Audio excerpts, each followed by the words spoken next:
The Capcom Disney hit parade continued in 1990 with an adaptation of the adventures of some rodents in a tree.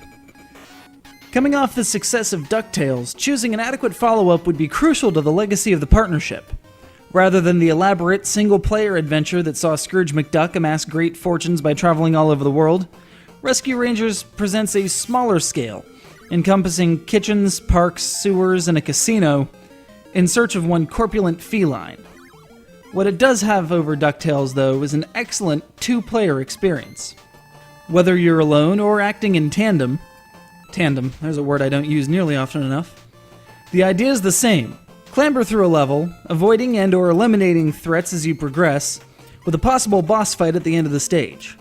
Finish a course, and a bonus round challenges you to find a 1-up inside a time limit. Hint, it's in the top middle, always. Before taking you to the map to choose your next target. Interestingly enough, while the paths through the overworld map are non-linear, this leads to some levels being completely superfluous. If you really need more 1-ups, I suppose it might be worth it, but even then it's a stretch. You get a 1-up either by finding them in the field, or collecting either 100 flower icons or 20 stars. Your primary mode of attack, and defense for that matter, are the crates, apples, bombs, and concrete blocks you'll find stacked throughout the levels. Some reveal surprises when moved, such as more flower icons or acorns that restore your health. You can launch whatever you're carrying either forward or straight up, and each has a different trajectory. Alternately, by ducking, you can hide within whatever you're carrying and set a trap for an oncoming foe. Hint, they're pretty dim. It's by no means difficult, but it gets almost insultingly easy after you pick up the concrete. It doesn't go away after eliminating an enemy, so you can just pick it up and duck into it again the next time something big shows up. The stages, though more linear than the DuckTales design, are wide and varied and stocked with all sorts of adorable but malcontent things looking to ruin your day. However, none can stand up to the destructive power of a chipmunk hiding in a box. Like I said, this is kind of small scale. They can climb all over regular boxes, mind, that's not the problem, but a box concealing a chipmunk? They just lose their shit. Game over, man. That chipmunk is in a box.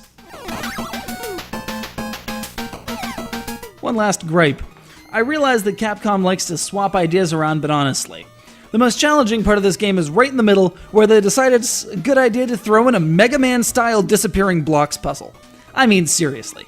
Dr. Wily has better things to do than worry about a couple fuzzy woodland creatures who can talk and build airplanes out of pop bottles and whatnot.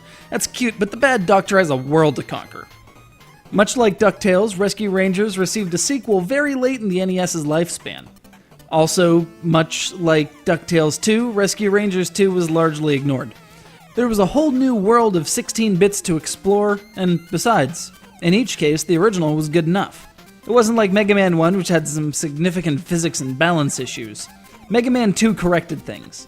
Rescue Rangers was correct to begin with.